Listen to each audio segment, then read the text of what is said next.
Hello everyone, this is Pranjal and you are watching Pathshala Rishikesh. तो आज हम बात कर रहे हैं उत्तराखंड पुलिस एसआई के रीजनिंग के और मैथ्स के कुछ क्वेश्चंस हम आज करेंगे कि यूके पीएससी के जो एक्सपर्ट्स हैं उन्हें हम समझ सकें कि किस तरह का पेपर वो बनाते हैं मैथ्स और रीजनिंग को लेके, है ना। कई बच्चे इसे कंपेयर कर रहे हैं एसएससी से, जीडी से, सीएचएसएल से, सीजीएल से। नहीं, ये यूके पीएससी के एक्सपर्ट्स हैं। ये थोड़ा अलग तरह का पेपर बनाते हैं, थोड़ा सा ट्विस्ट डालते हैं क्वेश्चंस में, है ना। अगर बहुत सारे बच्चों को मैं ये कहते हुए देख रहा हूँ कि यही लेवल आएगा, यही लेवल आएगा, तो भैया लेवल यही आएगा ये तब डिसाइड होगा जब आप क्या करो, क्वेश्चंस को मेरे करने से पहले सॉल्व कर लें। ठीक है, अगर आप मैं करूं उससे पहले आप क्वेश्चन सॉल्व कीजिए और फिर आप कीजिए, कहिए कि यही लेवल आएगा। और हाँ, अगर यही लेवल आएगा और आप अच्छी तैयारी में हैं तो आपको आसान लगेगा, और आपकी तैयारी अगर हल्की फुल्की इधर उधर है तो आपको थोड़ा सा चीजें क्लियर होती हुई दिखेंगी कि किस तरह का पेपर आने वाला है, किस तरह से पेपर यूके पीएससी मैथ्स और रीजनिंग को लेके पूछता है। तो चलिए शुरुआत करते हैं पहले ही क्वेश्चन से। ठीक है, ये सारे के सारे जो भी क्वेश्चंस मैं आपको करवा रहा हूँ ये यूके पीएससी के रीजनिंग और मैथ्स के प्रीवियस ईयर पेपर में आए हुए क्वेश्चंस हैं, ये आप देख सकते हैं।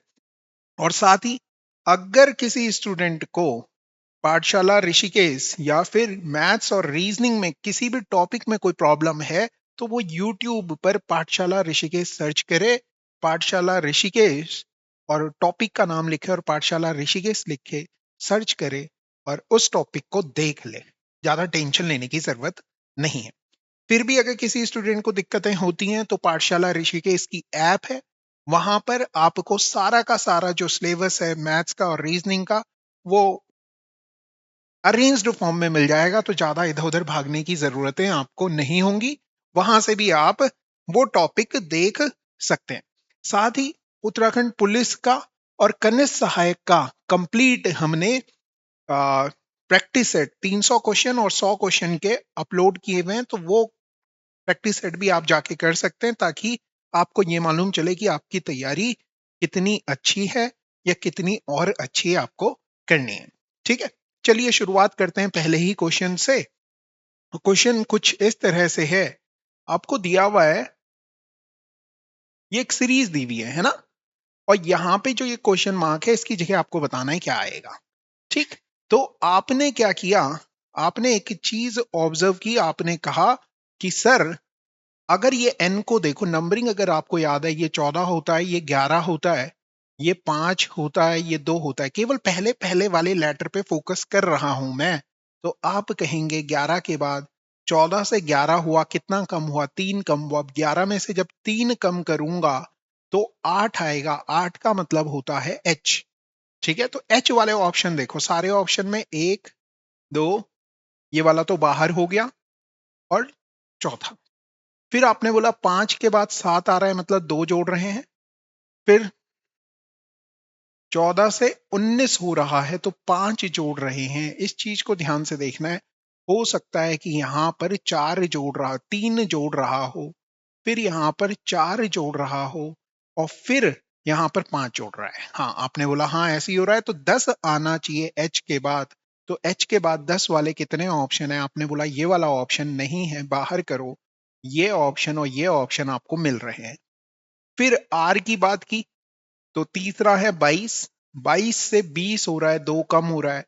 फिर आपने यहां देखा 16 से 14 हो रहा है, मतलब 2 ही कम हो रहा है। तो 20 से 2 कम करेंगे तो आर आएगा, और आर से 2 कम करेंगे तो 16 आ जाएगा। बिल्कुल आर वाला आंसर हो जाएगा, ऑप्शन नंबर 1 सही हो गया। ठीक है जी, क्लियर हो रहा है। कोडिंग डिकोडिंग का सीरीज वाला क्वेश्चन आप इसे कह सकते हैं। इस तरह से पैटर्न को आपने पहले ऑब्जर्व करना है, उसके बाद क्वेश्चंस को करने की कोशिशें करनी है। ठीक है, एक्सक्यूज मी। अगला क्वेश्चन देखो भैया, अगला क्वेश्चन बहुत ही प्यारा सा लिखा हुआ है। भैया 6 से कह रहा है, 6 से कह रहा है कि कितना ही हो जाए। तो आपने बोला 6, सॉरी 2 से, बी 2 होता है, 2 को 16 बना रहा है, तो 2 की पावर 4 होती है। 2 दूनी 4 दूनी 8 दूनी 16। 4 को क्या लिखें, तो डी होता है 4 और 4 की पावर अगर 4 कर दें 4 चक्कू 16 चक्कू 64 चक्कू 256 4 की पावर 4 होती है 256। इस तरह से केवल एक ही ऑप्शन मिल रहा है। टिक कीजिए मेरे प्यारे बच्चों और आगे बढ़ जाइए। अगले क्वेश्चन की तरफ देखिए और अगला क्वेश्चन ये रहा आपकी स्क्रीन पर। ब्लड रिलेशन का क्वेश्चन है। ए बी की बहन है। ए बहन है, यहां लिख लेता हूं। ए बहन है, बहन है, किसकी बहन है? बी की बहन है, ठीक है ना। और सी बी की माँ है। सी कौन है? माँ है। किसकी माँ है? बी की माँ है। ऊपर वाली जनरेशन पे लेके जाओगे, माँ है। सी डी का पिता है। सी का पिता, सॉरी, सी का पिता कौन है? डी है। डी पिताजी हो गए। डी की माँ, डी की भी माँ है कोई, कौन है? ई है। तो आपने बोला इस तरह से बन रहा है। पूछा जा रहा है ए किस प्रकार डी से संबंधित है, या आप इसे अगर शॉर्ट में कहना चाहो तो मेरे प्यारे बच्चों आप कह सकते हो कि ए को डी क्या कहेगा? क्या कहेगा? ए को डी क्या कहेगा? तो आपने देखा ए को डी भाई साहब क्या कहेंगे, तो वो देखेंगे उसके बच्चे के बच्चे, बच्चे के बच्चे बोले तो ग्रैंड हो गए, और ग्रैंड में भी ये लड़की है तो ग्रैंड डॉटर हो गई, मतलब पोती हो गई। आगे बात समझ में? कई बार वो हिंदी में इस तरह से दे देगा, ग्रैंड डॉटर ऐसे लिख देगा, ग्रैंड डॉटर, डॉटर। तो क्या ही कर लोगे, तो इंग्लिश और हिंदी दोनों में पता होना चाहिए ताकि आपको कोई भी डर ना रह जाए इन क्वेश्चंस को लेके। अगले क्वेश्चन की तरफ चल रहे हैं। निम्नलिखित में से उस शब्द को चुनिए जो रिकमेंडेशन में प्रयुक्त अक्षरों से नहीं बन सकता। ये नहीं जरूर पढ़ना, इस नहीं को सही से पढ़ना। तो आपने देखा रिकमेंडेशन के जो लेटर्स हैं उनको यूज करके कौन सा शब्द नहीं बन सकता। तो मैं कहूं कि यू रिकमेंडेशन में नहीं है, तो कम्युनिकेट नहीं बन सकता, ये आंसर हो जाएगा। Got it? आ गई बात समझ में? और सारे के सारे बन सकते हैं। अगले क्वेश्चन की तरफ गए। यदि एक वृत्त की त्रिज्या को दुगना कर दिया जाए तो उसका क्षेत्रफल बढ़ जाता है, कितना प्रतिशत बढ़ जाता है? तो वृत्त का जो क्षेत्रफल होता है, एरिया बराबर होता है पाई आर स्क्वायर। मैंने कहा कि अगर मैं आर को 1 ले लूं तो एरिया जो होगा वो हो जाएगा पाई 1 का स्क्वायर। ठीक, इसे A1 लिख लेता हूं। और वो रेडियस को कह रहा है कि दुगना कर दो। आर अगर मैं डबल कर लिया, एक का डबल 2 होता है, तो अब जो एरिया हो जाएगा वो हो जाएगा पाई 2 का स्क्वायर, 2 का स्क्वायर। इन दोनों का अगर रेशो देखूं तो पाई से पाई कट गया, ये 1 से 4 हो जा रहा है, 1 से 4 हो जा रहा है। कितना बढ़ जा रहा है? तो आप कहेंगे 3 बढ़ जा रहा है। किससे? तो आप कहेंगे 1 से गुणा गए 100 कर लो और कह दो कि 300% बढ़ जाएगा। क्या ऑप्शन में 300% है? तो आपने कहा बिल्कुल है। अगर है तो भैया टिक कर लो और आगे बढ़ जाओ। निम्नलिखित में से उपयुक्त विकल्प को चुनिए। मतलब कैलेंडर और डेट्स के बीच में जो रिलेशन है वही डिक्शनरी और किसके बीच में होगा? तो आप कहेंगे कैलेंडर्स में कलेक्शन होता है डेट्स का, डिक्शनरी में कलेक्शन होता है किसका? वर्ड्स का कलेक्शन होता है। सारे के सारे वर्ड्स आपको कहाँ मिल जाएंगे? तो मेरे प्यारे बच्चों आप कहेंगे कि डिक्शनरी में मिल जाएंगे। ठीक है जी। अगले क्वेश्चन की तरफ चलिए। अगला क्वेश्चन कह रहा है कि एक व्यक्ति, डायरेक्शन सेंस का क्वेश्चन है, एक व्यक्ति पूर्व की ओर 1 किलोमीटर चलता है। तो कहीं भी पॉइंट बना लो, पूर्व की ओर लेके चलो, तो पूर्व ऐसे होता है, देखो, पूर्व, पश्चिम, उत्तर, दक्षिण। इंग्लिश में आप सबको पता होगा, ईस्ट, वेस्ट, नॉर्थ, साउथ। ठीक है। एक आदमी कहाँ चल रहा है, यहां से चलाता हूं, पूर्व की ओर जा रहा है, तो पूर्व की ओर 1 किलोमीटर गया, फिर दक्षिण की ओर मुड़ गया, दक्षिण इधर ही होगा, 5 किलोमीटर मुड़ रहा है, फिर पुनः वो पूर्व की ओर मुड़कर 2 किलोमीटर चलता है, 2 किलोमीटर फिर ऐसे में गया, फिर वह उत्तर की ओर मुड़ करके कितना चले गया? आपने बोला 9 किलोमीटर चले गया। यहां से यहां तक की जो डिस्टेंस है वो 9 है। अगर आप समझे कि ये डिस्टेंस कितनी होगी, तो आप कहेंगे गुरुजी ये तो 2 ही है, तो ये भी 2 होगी। मतलब यहां से लेके यहां तक की जो कुल डिस्टेंस हो गई वो कितनी हो गई ये वाली, तो आपने कहा 3 हो गई। आपको पता है कि ये वाली डिस्टेंस यहां से लेके यहां तक 5 है कि नहीं है, आपने बोला हाँ है। तो इस पूरे 9 में से ये 5 अगर हम हटा लें तो आप कहोगे ये बची हुई जो डिस्टेंस होगी, 9 में से 5 घटा लिया तो 4 हो गई। आदमी शुरुआत में यहां था, लास्ट में यहां पहुंच गया। कहां से कहां पहुंच गया, तो आप बोलेंगे यहां से यहां पहुंच गया। ये वाली दूरी आपसे पूछी जा रही है। इसे अगर अलग से बनाऊं तो कुछ इस तरह से त्रिभुज बन रहा है। ये 3 दे रखा है, ये 4 दे रखा है। यहां से लेके यहां तक की डिस्टेंस पूछी जा रही है। तो आप क्या करें, पाइथागोरस थ्योरम लगाएं और कहें कि ये वाली जो दूरी होगी, कर्ण जिसे आप कहते हो, 3 का स्क्वायर प्लस 4 का स्क्वायर बोले तो 5 का स्क्वायर बोले तो 25, जो कि 5 आंसर दे देगा। 5 किलोमीटर आंसर हो गया। क्लियर है? आ गई बात समझ में? नेक्स्ट क्वेश्चन की तरफ चलते हैं और नेक्स्ट क्वेश्चन ये रहा आपकी स्क्रीन पे। एक व्यक्ति दक्षिण की ओर मुंह करके खड़ा है। एक आदमी है, दक्षिण आपको पता है कहाँ होता है, नीचे की तरफ है, इस तरफ फेस किया हुआ है आदमी का, करके खड़ा है। वह घड़ी की सुई की विपरीत दिशा में, घूमने की विपरीत दिशा में 135 डिग्री घूमता है।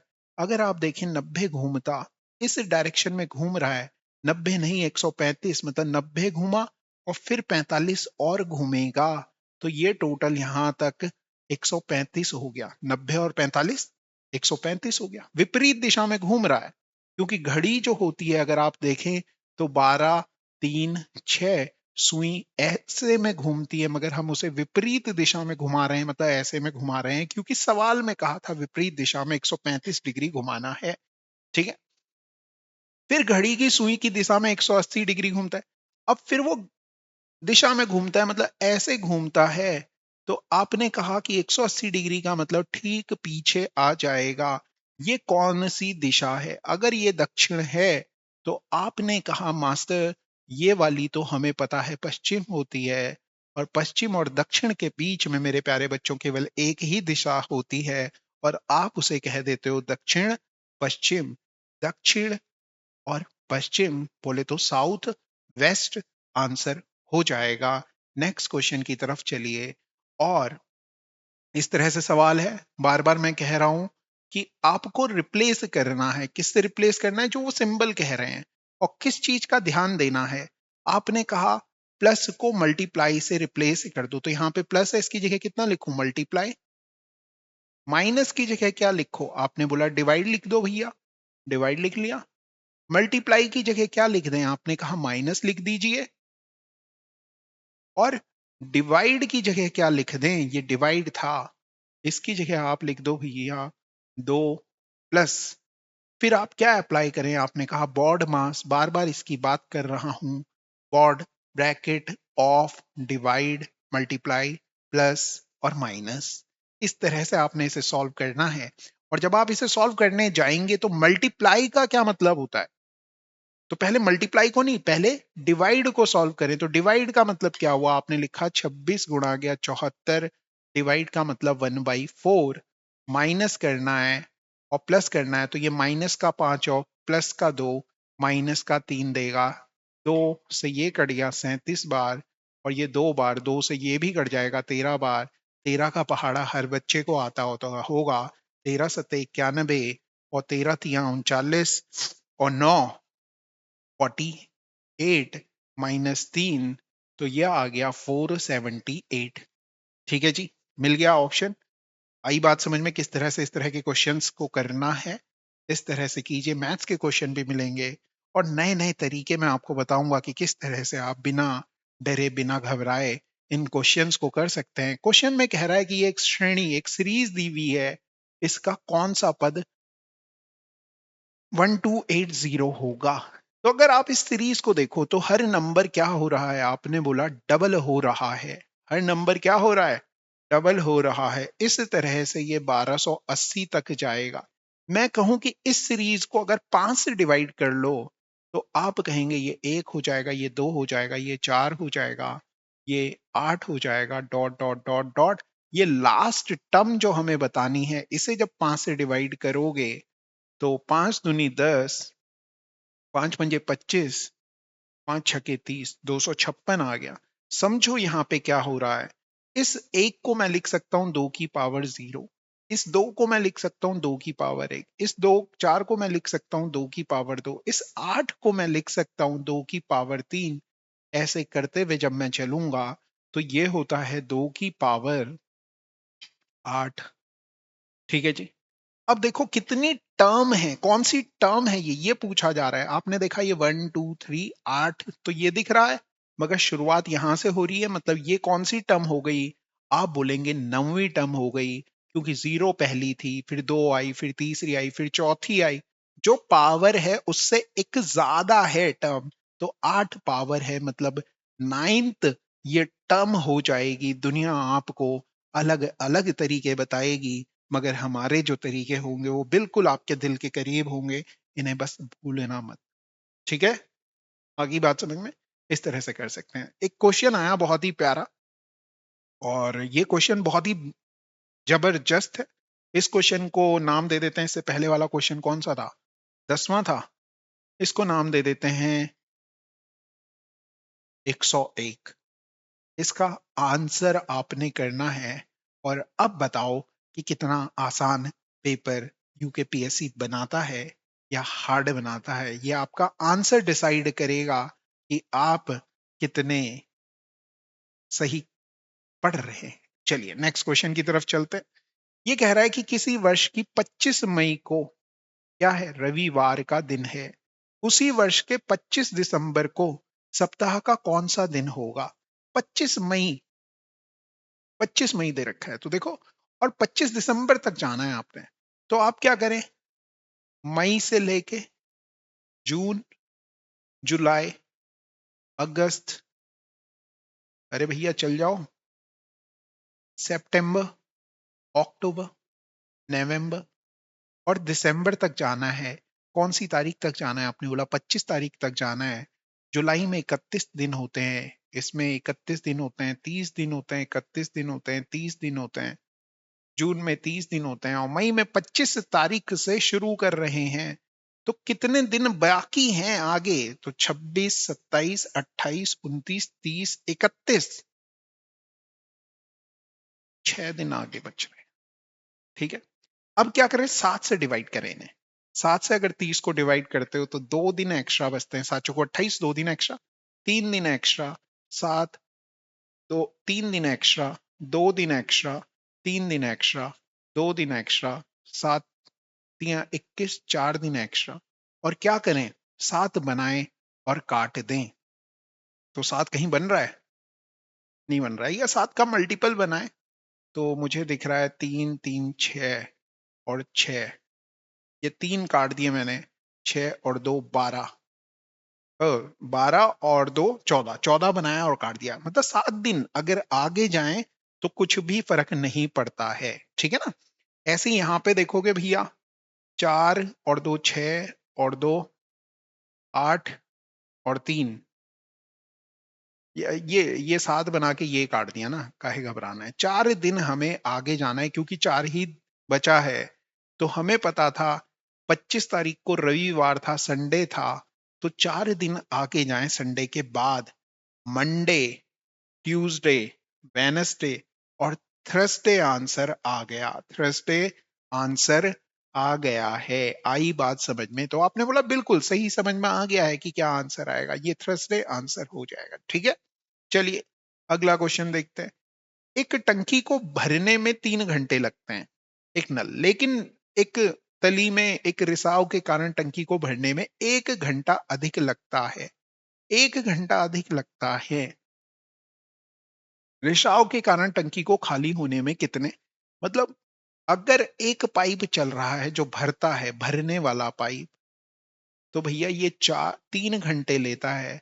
मगर जब भरने और खाली, मतलब लीकेज वाला, दोनों पाइप चलते हैं, ए और बी दोनों चलते हैं, तो ये 4 घंटे लेता है। आपने दोनों का लिया एलसीएम, तो आ गया 12, 3 के हिसाब से भरता तो 4 लीटर भरता, मगर जब 4 के हिसाब से भर रहा है तो 3 ही लीटर भर पा रहा है। तो जबकि 2 लोग हो गए, अब तो ज्यादा भरना चाहिए था। तो आप कहेंगे कि ये 1 लीटर खाली कर दे रहा है। 12 लीटर खाली करने में कितना ही टाइम लेगा? 12 घंटे खाली करने में ले लेगा। आ गई बात समझ में? ठीक है, पाइप एंड टंकी। फिर अगला क्वेश्चन कह रखा है, 6 व्यक्ति हैं और मेज के इर्द गिर्द बैठे हुए हैं, 6 लोग बैठे हुए हैं। तो मैंने कुछ इस तरह से एक मेज बना ली, 6 लोगों की पोजीशन बना ली, और जब मैंने सीटिंग अरेंजमेंट कराया तो उसमें मैंने बताया जब भी सर्कल पे आप बैठाएं तो आप उनकी पोजीशन जरूर बना लें। ठीक है, अब आप क्या करें, आपसे कह रहा है के एल के विपरीत है, तो मैंने के यहां बनाया तो एल कहां बैठेगा? यहां बैठेगा। के बाईं ओर है, मैं के यहां है, फेस अंदर की तरफ है, तो इसके बाएं इधर एम बैठेगा। फिर अगली लाइन में उन्होंने कहा ओ एन के एक दूसरे के विपरीत है। अब ओ और एन एक दूसरे के विपरीत हैं, या तो ओ इधर बैठेगा, एन इधर बैठेगा, या इधर उधर कहीं भी बैठ सकते हैं, कंफर्म नहीं हो रहा। मगर वो लिख रहा है एन के दाईं ओर पी है। अगर मैं एन को इधर बैठाता तो इसके दाईं जगह की पोजीशन तो भरी हुई है, तो एन को यहां बैठाऊंगा। इसके दाईं ओर की पोजीशन में कौन बैठा है? पी बैठा है, मतलब ओ यहीं बैठेगा। आ गई बात समझ में? जब आपको ऐसी लाइन मिले और समझ ना आए कि कैसे बनाएं, तो अगली लाइन पे पहुंचो। अगली लाइन में वो आपको कुछ ना कुछ क्लू दे रहा होगा, उस क्लू को लेकर के आगे क्वेश्चन को करें, और आप उस क्वेश्चन को करने में समर्थ हो जाएंगे। आपसे पूछा जा रहा है कि एल के बाईं ओर कौन है? एल का फेस इधर है, तो उसका बायां इधर होगा। सॉरी, दायां हो गया ये तो, बायां तो इधर हमारा है ना, इधर होगा। इधर होगा मतलब पी ही होगा आंसर। ठीक है जी, क्लियर? अगले क्वेश्चन की तरफ चलते हैं। एल के बाएं कौन है? ठीक है, इस बार मैंने सही बना दिया। ऑड वन आउट कह रहा है, क्या संबंध है? स्वर्ण से आभूषण बनते हैं, कुछ ना कुछ रिलेशन सोचना है, दिमाग में जोर डालना है। लकड़ी से फर्नीचर बनता है, तिनके से घोंसला बनता है, क्या घड़ा से मृदा के बर्तन बनते हैं? पिक्चर बनाने वाला आदमी है, इससे नहीं बनते हैं, तो क्या अलग हो जाएगा? यही अलग हो जाएगा, संबंधित नहीं है। ठीक है जी, अगले क्वेश्चन की तरफ चले। पीसो पाई गामा डेल्टा। अब मुझे जहां तक याद आ रहा है कि ये आपने कमेंट करना है, जरा चेक करें कि कितना आपका जनरल अवेयरनेस है, जनरल अवेयरनेस है भी या नहीं है, और ये भी बताना क्यों, रीजन भी देना। ठीक है, कमेंट कीजिए और रीजन भी दीजिए कि क्या वजह है कि आपने 20वें सवाल का ये आंसर किया। ठीक है, चलिए नेक्स्ट क्वेश्चन की तरफ चलते हैं। बहुत ही प्यारा सा लिखा हुआ सवाल, मैथ्स में ये टॉपिक आपके पास आने वाला है। कह रहा है किसी कंपनी के 6 कर्मचारियों की मासिक आय 15,000 इतने इतने इतने इतने है। कर्मचारियों की संख्या जिनकी आय बहुलक से अधिक है और माध्य से कम है। मतलब पहले तो हमें बहुलक बोले तो मोड बताना होगा। मोड का मतलब वो संख्या जो सबसे ज्यादा बार आ रही हो। तो देखो 17,500 एक बार आया और 2 बार आया, तो हमारा जो मोड हो गया, मोड या बहुलक जिसे आप कहते हो, वो कितना हो गया? आपने बोला 17,500 हो गया मास्टर। ठीक है, बहुलक कैसे निकालते हैं? जो भी नंबर सबसे ज्यादा बार आए, तो वो ये हो गया। फिर आपसे पूछा हुआ है भैया कि उसका मीन बताओ, माध्य। मीन का मतलब हो गया माध्य, माध्य का मतलब क्या हो गया? सबका योग बटे कुल संख्या, कुल संख्या। योग बोले तो सम, सम ऑफ टोटल नंबर, और संख्या कितनी संख्या है ये बताना है। तो योग करते हैं। देखो, योग करने का सबसे आसान तरीका क्या है? मैं पहले इन दोनों को जोड़ता हूं। 17,000 और 17,000 34,000, 500 500 35,000 हो गया। 35,000 में ये 15,000 जोड़ लिया मैंने, 35,000 में 15,000 जोड़ लिया, 50,000 हो गया। 50,000 में ये 30,000 जुड़ गया, 80,000 हो गया। 80,000 में ये 18,000 जोड़ लिया, 98,000 हो गया। मान लो कि 1 ही लाख हो गया, ठीक है, 2 ज्यादा जोड़ा हुआ है, 1 लाख और 1,30,000 हो गया। अब आपने बोला 2,000 आपने यहां ज्यादा जोड़ा और 2,000 आपने यहां ज्यादा जोड़ा, 1,30,000 में से 4,000 कम करोगे तो 1,26,000 आ जाएगा। ठीक है, जोड़ने का तरीका भी समझ में आ गया सबको कि किस तरह से जोड़ना है। आपने बोला हाँ। कुल संख्याएं कितनी हैं? आपने बोला 6 हैं, 6 से डिवाइड करो, 6 से काटो भैया, 6 दूनी 12, 6 एकम 6, 1 2 3। मतलब आपसे पूछा जा रहा है कर्मचारियों की संख्या जिनकी आय इससे तो ज्यादा हो मगर इससे कम हो। मतलब 17,500 और 21,000 के बीच में कौन से नंबर आते हैं? तो आपने बोला एक तो 18,000 आता है और कोई नहीं आता है। तो और क्योंकि और कोई नहीं आ रहा है तो यही इकलौता आंसर हो जाएगा, आंसर हो जाएगा 1। ठीक है जी। कहीं अगर मैं कहीं कुछ गड़बड़ियां कर दूं तो जरूर कमेंट करके मुझे बताएं, मैं क्रॉस चेक करवा लेता हूं। ठीक है, टीम के थ्रू आपके जो भी कमेंट है उन्हें पढ़ के, और कोई भी डाउट है तो वो भी आप हमसे पूछ सकते हैं। चलिए नेक्स्ट क्वेश्चन की तरफ चल रहे हैं। एक बहुत ही प्यारा सा सवाल यूकेपीएससी इस लेवल का सवाल बनाता है। अब आपको पता लगेगा। अब आप बताओ बेटा कि तुम क्या ही समझ रहे हो इस सवाल के बारे में। तो देखिए क्वेश्चन में क्या कह रहा है। क्वेश्चन में कह रहा है कि 4 नगरों की क्षेत्रफल किलोमीटर में दे रखे हैं और जनसंख्या लाख में दे रखी है। क्षेत्रफल ये है ऊपर वाली लाइन और नीचे जनसंख्या है। न्यूनतम जनसंख्या घनत्व क्या है? घनत्व का मतलब क्या हुआ? जनसंख्या बटे क्षेत्रफल। ठीक है, पॉपुलेशन अपॉन, मतलब हमें इसे इस तरह से देखना है। अगर ए की बात करूं तो ए का हो जाएगा 25 लोग रह रहे हैं 125 एरिया में। ये ए की बात कर रहा हूं मैं। बी की बात करूं तो 40 लोग रह रहे हैं 140 एरिया में। 60 लोग रह रहे हैं 180 क्षेत्रफल में और 50 लोग रह रहे हैं 200 के क्षेत्रफल में। अब इनका कौन सा सबसे बड़ा है? तो ये देखोगे ये तो 1/5 है। इसको देखोगे ये 2 से 20 से कट जाता है, 20 दूनी 40, 20 सत्ते 140। ये देखोगे 30 से कट जाता है, 60 से ही कट जाता है, 1/3 आ गया। इसे अगर देखोगे 1/4 आ गया। अगर इसे सीधे सीधे लिखेंगे तो ये 20% है, 14 दुनी 28.57% के करीब है मोटा मोटी। 1/3 33.33%। इसे देखेंगे तो ये 25% है। तो भैया किसकी जनसंख्या सबसे कम है घनत्व? तो आप बोलेंगे ए की है। ए वाला ऑप्शन पहला ही है, टिक करेंगे और आगे बढ़ जाएंगे।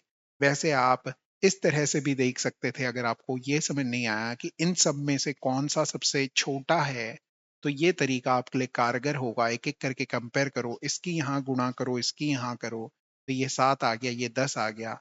इन दोनों में तो ये छोटा है तो इसे भूल जाओ। फिर 1/5 से इसे कंपेयर कर रहे हैं। 1/5 और 1/3 को देख रहे हैं, ये इधर गुणा की, ये इधर गुणा की, तो ये 3 आ रहा है, ये 5 आ रहा है, अभी भी यही छोटा आ रहा है तो ये भी बाहर कर दो। फिर 1/5 को 1/4 से चेक कर रहे हैं, ये यहाँ गुणा की, ये यहाँ गुणा की, यहाँ 4 आ रहा है, यहाँ 5 आ रहा है, अभी भी यही छोटा आ रहा है। मतलब 1/5 वाली जो वैल्यू है जो कि किसकी थी? ए की थी, वो सबसे छोटी हो गई। Got it. चलिए अगले क्वेश्चन की तरफ चल रहे हैं। किसी संख्या को 8 से भाग देने पर, किसी संख्या को 8 से भाग दिया जाता है तो शेषफल 2 आता है। इसी संख्या को, उसी संख्या के घन को 8 से भाग दिया जाए तो क्या शेषफल आएगा, ये पूछ रहा है। तो देखो आपने क्या करना है, जो भी पहले शेषफल आ रहा था उसका भी घन कर लो। उसका घन किया तो ये आ गया 8, और 8 को अगर 8 से डिवाइड कर लें, क्योंकि वो हो जा रहा है ना, तो 8 एकम 8, शून्य रिमाइंडर आ जाएगा। तो शून्य क्योंकि इनमें से कहीं नहीं दिया हुआ है तो इनमें से कोई नहीं आंसर होगा। वो आपके दिमाग के साथ खेलेगा, इनमें से कोई नहीं ऑप्शन दे के, मगर कर केवल वही बच्चा पाएगा जो पूरा कॉन्फिडेंट होगा कि ये क्वेश्चन ऐसे ही होना था, और ये क्वेश्चन इंपॉर्टेंट श्रेणी में लिखे, इस तरह के सवाल के आने के पूरे चांसेस हैं। ठीक है, अगला क्वेश्चन। एक डिब्बा है जिसमें 1 दर्जन अंडे हैं, गिर जाता है, कौन सा टूटे हुए अंडों और साबुत अंडों के अनुपात नहीं हो सकता? इस चीज का ध्यान रखना, नहीं हो सकता मतलब टूटे हुए और नहीं टूटे, इन दोनों को जोड़ें तो ये 12 आ रहा है। क्या ये 12 को डिवाइड कर देगा? आपने बोला हाँ कर देगा, तो ये अनुपात हो सकता है। 1 और 4, इन दोनों को जोड़ते हैं, 3 आ गया, टूटे हुए ना टूटे टोटल 3 हो गया। क्या 3 12 को डिवाइड कर सकता है? आपने बोला हाँ हो गया, तो ये भी अनुपात हो सकता है। 1 और 5 को जोड़ा, 6 आ गया, 6 क्या 12 को डिवाइड कर सकता है? आपने बोला हाँ। 12 को क्यों कर रहे हैं? क्योंकि टोटल अंडे थे कितने? 1 दर्जन, बोले तो 12 अंडे थे, 12 एग थे। 1 और 4 को जोड़ा, 5 आता है। क्या 5 12 को पूरा पूरा डिवाइड करता है? आपने बोला नहीं, पॉइंट में जाएगा, तो अंडों की संख्या पॉइंट में थोड़ी ना होती है, अंडे तो पूरे पूरे रहे होंगे ना, वो टूटने के बाद हुए पॉइंट में।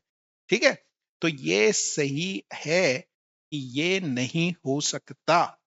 Got it? चलिए नेक्स्ट क्वेश्चन की तरफ चल रहे हैं। पूछ रहा है the digit, digit unit digit बतानी है। अब एक चीज बताओ, इस संख्या की जब भी आप यूनिट डिजिट देखते हो ना, तो केवल यूनिट डिजिट पे फोकस करो। मतलब यहाँ 7 की घात 1999 है, और यहाँ देखोगे 7 की घात 1999 है। भैया जो यूनिट डिजिट यहाँ से आएगी वही यहाँ से आएगी। इसकी यूनिट डिजिट में से इसकी यूनिट डिजिट घटेगी तो कितना आएगा? 0 आएगा। मतलब इसका इसकी यूनिट डिजिट को कैंसिल आउट कर देगी। बस आपके पास 1 की पावर 1 की पावर, इसकी वजह से अब 1 की पावर कुछ भी करो तो 1 ही यूनिट डिजिट आती है। बोले तो इकाई का जो अंक आएगा वो केवल 1 आएगा, और ये 1 भी ऑप्शन में नहीं दिया हुआ है, तो आपका आंसर आ जाएगा नन ऑफ दीज। तो आपको ये समझना है कि किस तरह से आपके साथ खिलवाड़ हो सकता है। मैंने कुछ गड़बड़ तो नहीं किया? दोनों वैल्यू सेम थी? हाँ सेम थी, 199। ठीक है ठीक है ठीक है जी, क्लियर हो गया? आपने बोला बिल्कुल ठीक है। अगला क्वेश्चन देखिए। एक आयताकार खेत की लंबाई दे रखी है, एक आयताकार खेत है इस तरह से, आयताकार बोले तो रेक्टेंगुलर प्लॉट है, जिसकी लंबाई आपको दे रखी है 112 मीटर, चौड़ाई आपको दे रखी है 62 मीटर, 6 मीटर किनारे हैं का एक घनाकार टैंक खेत के चारों कोनों पे खोदा गया। मतलब 6 चौड़ाई थी, 6 लंबाई थी, और गहराई भी 6 थी इसकी। गड्ढा कर दिया यहां अंदर, ठीक है। ऐसे ही गड्ढा यहां पे भी गया, ऐसे ही गड्ढा यहां भी गया, ऐसा ही गड्ढा यहां भी गया। अब यहां गड्ढे से जो मिट्टी निकली ना, वो यहां डाल दी, यहां स्प्रेड कर दी, यहां से यहां स्प्रेड कर दी, ठीक है। अब एक चीज समझो, कितनी मिट्टी निकली? तो आपने बोला ये एक घन है। घन कितने का है? लंबाई 6 है, चौड़ाई 6 है, और गहराई भी 6 होगी। आपने बोला बिल्कुल। तो 6 गुणा गए 6 गुणा गए 6, आयतन निकालना है, वॉल्यूम निकालना है। तो एक से इतनी मिट्टी निकलेगी। ऐसे कितने घन है? तो आपने बोला 4 हैं टोटल, तो 4 से गुणा करेंगे। ये टोटल मिट्टी आप फैलाओगे। कहां फैलाओगे भैया? जो बचा हुआ पोर्शन है व्हाइट वाला, उसमें फैलाओगे। तो बचा कितना? तो आपने बोला जो आयत है उसके क्षेत्रफल में से ये वाला क्षेत्रफल हटा दें जो गड्ढे किए हैं।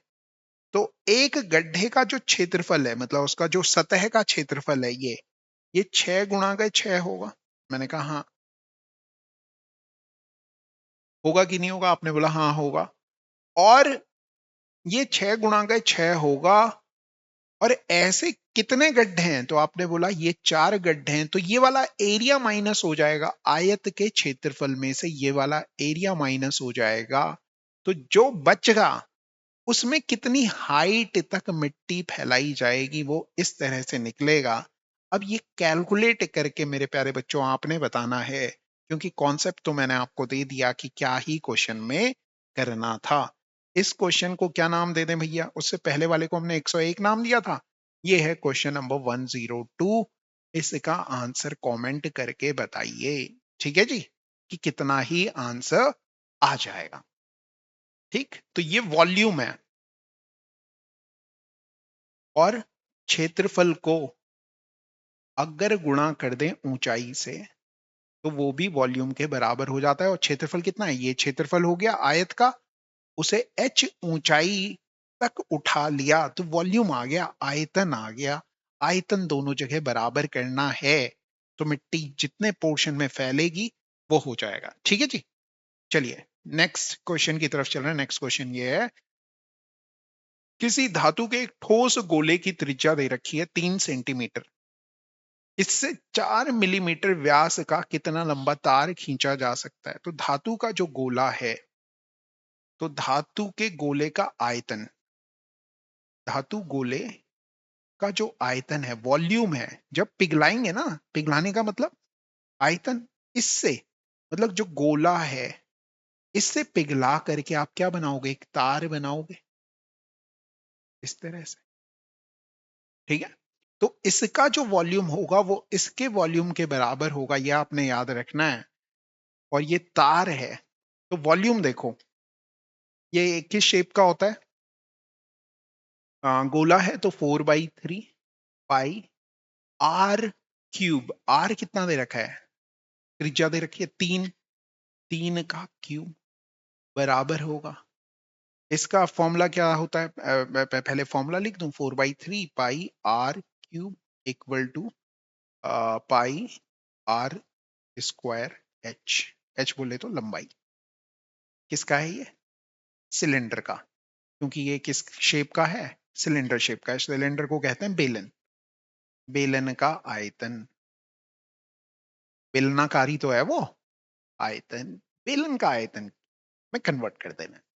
अब आपने कहा कि पाई आपको पता है, दोनों जगह पाई है। आर आपको दिया हुआ है 4 मिलीमीटर व्यास है, मिलीमीटर को सेंटीमीटर में बदलो, तो 1 सेंटीमीटर में 10 मिलीमीटर होते हैं, तो 0.2 लिखूंगा, स्क्वायर करूंगा, क्योंकि 4 व्यास था, डायामीटर था 4, तो रेडियस 2 होगी कि नहीं होगी, आपने बोला हाँ। ये मिलीमीटर में है, इसे सेंटीमीटर में बदलूंगा तो 2 को 10 से डिवाइड करूंगा, मतलब 0.2 आ जाएगा, वही मैंने यहाँ यूज किया, इनटू हाइट।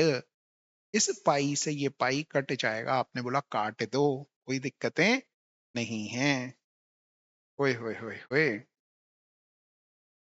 अब ये सब जो आ रहा है किस में आएगा, तो आपने बोला ये सेंटीमीटर क्यूब था, ये भी सेंटीमीटर में बदल दिया तो ये भी सेंटीमीटर क्यूब होगा, हाइट जो आएगी। करते हैं सॉल्व, 4/3 इंटू 3 इंटू 3 इंटू 3, और 0.2 का स्क्वायर का मतलब हो गया 0.2 इंटू 0.2। भैया ये पॉइंट और ये पॉइंट हटा के 2 जीरो बढ़ा दूं, किसी को दिक्कत है, तो आपने बोला नहीं, 3 से 3 उड़ा दो, 2 दूनी 4 से ये 4 कैंसिल आउट हो गया, और 3 तिया 9 आ गया। 900 सेंटीमीटर हाइट जो आ गई, 900 सेंटीमीटर आ गई, कितनी आ गई, 900 सेंटीमीटर। 900 सेंटीमीटर का मतलब क्या ही हो गया, तो आपने बोला 9 मीटर हो गया, क्योंकि 1 मीटर में कितने सेंटीमीटर होते हैं, तो आपने कहा 100 सेंटीमीटर होते हैं, तो 900 सेंटीमीटर का मतलब हो गया 9 मीटर, आंसर हो जाएगा। चलिए नेक्स्ट क्वेश्चन की तरफ चलते हैं। नेक्स्ट क्वेश्चन ये रहा, बहुत ही प्यारा सा लिखा हुआ सवाल है। ठीक, क्वेश्चन में कह रहा है 2014 के लिए वही कैलेंडर होगा जो 2003 के लिए था, अगर कोई साल कैसा है, नॉर्मल ईयर है, जैसे कि ये है 2003, और इससे पहले वाला साल बोले तो 2002 भी नॉर्मल था, मतलब ये 2003 अगर देखा जाए तो नॉर्मल आदमी का बच्चा है, तो इसे लगेंगे 11 साल रिपीट होने में। 2003 में 11 जोड़ोगे तो 2014 आता है। आपने बोला ठीक है जी, ये तो बात सही कर रहा है। दूसरे में कह रहा है 2003, इसके पिताजी कौन थे, आपने बोला 2002, नॉर्मली है, ये तो उसी की बात कर रहा है, तो नहीं नहीं, ये गलत हो जाएगा, 11 साल के बाद रिपीट करता है, ये भी गलत हो जाएगा, 11 साल के बाद रिपीट कर रहा है, ये भी गलत हो जाएगा 11 साल के बाद। ठीक है, अब आपने मेरे को कमेंट करना है क्वेश्चन नंबर 60 में, कि अगर मैं आपसे पूछता ये कौन सा साल चल रहा है, 2024 चल रहा है, का कैलेंडर आगे किसके समान होगा? मतलब 2024 जो है एक लीप ईयर है, ये कितने साल के बाद रिपीट करता है, ये आपने कमेंट करके बताना है। ठीक है, और 61 लिख लेता हूं, क्वेश्चन नंबर 61 तो नहीं है इसमें? नहीं है, ठीक है। और इससे पहले वाला कौन सा था? नहीं है, ठीक है। और जो 61 क्वेश्चन है, इसमें मैं आपसे पूछ लेता हूं कि 2025 जैसा कैलेंडर आगे आने वाले सालों में किसका होगा?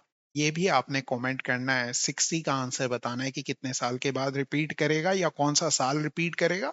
ऐसी 2025 के समान कैलेंडर आगे आने वाले सालों में कौन से ईयर का होगा, ये आपने कमेंट करना है। ठीक है, चलिए नेक्स्ट क्वेश्चन देखिए। बहुत ही प्यारा सा लिखा हुआ सवाल, और यूकेपीएससी की यही जो अदाएं हैं वो हमें मन भा जाती हैं। देखो सवाल में क्या कह रहा है, तीनों में अलग है। अलग क्या है? अगर ऑब्जर्व करोगे, इवन ऑड नहीं है, क्योंकि दो नंबर तो ऑड हैं और दो नंबर इवन है, तो इवन ऑड नहीं खेल पाओगे भैया इसमें, तो कुछ और सोचो। तो आपने देखा, एक, सात और एक को जोड़ लें तो कितना आता है? आपने बोला 9 आता है। कितना ही आता है? 9 आता है। यहां देखोगे, एक, पांच और दो को जोड़ लें तो कितना ही आता है? आपने बोला 8 आता है। दो, तीन, पांच और चार को जोड़ लें तो कितना ही आता है? 9 ही आता है। केवल और केवल ऑप्शन बी ऐसा है जिसमें ऐसा नहीं हो रहा है, इसीलिए ये ऑप्शन आंसर हो जाएगा, option number B. Got it? अगला क्वेश्चन देखिए। आशावादी का उल्टा निराशावादी होता है। विपरीत, विलोम, एंटोनिम ये है। उसी तरह से कठिनाई का विपरीत क्या असंभव होता है? आपने बोला नहीं होता है। इसी तरह से निर्यात का उल्टा आयात होता है? नहीं होता है। इसी तरह से पढ़ने का उल्टा खेलना होता है? आपने बोला नहीं होता है। निर्यात का उल्टा आयात होता है। हाँ, यही आंसर हो जाएगा, यही आंसर हो जाएगा। आप इसे टिक करेंगे और आगे बढ़ जाएंगे। Got it? अगले क्वेश्चन को देखो, बहुत ही प्यारा सा लिखा हुआ। डिफरेंट क्या है? ऑड वन आउट करना है। तो आपने देखा, HIJ कॉन्सिक्यूटिव नंबर लिखे हुए हैं और बीच वाले को दो बार लिख रहा है। PQR, मतलब P के बाद Q आता है, Q के बाद R आता है, और बीच वाले को दो बार लिख रहा है। TUV, ठीक है जी, ये भी ठीक चल रहा है। मगर W के बाद आता है V, मगर यहाँ Y लिख रहा है, इसलिए ये अलग हो जाएगा। तो कभी कभी आपको सीधे सीधे दिखेंगे तो सीधे देख लेना, नहीं दिखेंगे तो मत देखना। अगला सवाल बहुत ही प्यारा है। A B से बड़ा है। A B से बड़ा है, तो जो बड़ा है उसे ऊपर बनाओ। जबकि C तथा D E से बड़े हैं। C और D के बारे में बात कर रहा है कि ये दोनों E से बड़े हैं। अब ये नहीं बताया कि C और D में कौन बड़ा है कौन छोटा है। फिर वो कह रहा है कि E A व C के मध्य है। E जो है वो A और C के मध्य है। ऐसे ही आएगा, नीचे ही आना होगा, ऊपर तो हो नहीं सकता। ठीक है, ठीक है, मध्य स्थित है। यदि C B से बड़ा है, तो वो तो है ही, C जो है वो B से बड़ा है। ये क्या बात हुई? तब निम्नलिखित में से कौन सा कथन अश्वमेय, अवश्य मेय, सत्य है? जो सत्य है वो बताना है आपको। ED से बड़ा है। क्या ED से बड़ा है? ना ना ना, ये तो बिल्कुल गलत कह रहा है। AC से बड़ा है। AC से बड़ा है, ये तो मजाक कर रहा है। CD से बड़ा है। C या D से बड़ा है, इसके बारे में हम कुछ नहीं कह सकते। सत्य बताना है, जो सत्य है, जिसके बारे में हर आदमी कह दे कि ना ना ये वाली बात बिल्कुल सत्य है। D C से बड़ा है, तो क्या D C से बड़ा है? ना ना, इसके बारे में भी नहीं कह सकते। E B से बड़ा, अरे पहला ही सही था भैया, क्या ही कर दिया मैंने। E जो भाई साहब हैं वो B से बड़े हैं, मैंने D पढ़ लिया था उसे। ठीक है जी, ए आंसर हो गया। ठीक है, ऐसा करते हैं, जब जब ऐसा हो जाए हल्का सा ब्रेक लेना चाहिए। ये मैं आपको भी समझा रहा हूँ, आपके साथ भी ऐसा ही होता है। जब आपसे क्वेश्चन ना हिलें, दिमाग में चीजें ना घुसें, थोड़ा सा वेट करो, थोड़ा सा इधर उधर चले जाओ, सेक्शंस चेंज कर लो। रीजनिंग है तो मैथ्स में चले जाओ, मैथ्स में हो तो रीजनिंग में चले जाओ, हिंदी हो तो दूसरे सेक्शन में चले जाओ, जीएस में चले जाओ, मगर थोड़ा सा दिमाग को रिलैक्स करो। देखो मैं कैसे करता हूँ रिलैक्स, सब पानी पी लेता हूँ।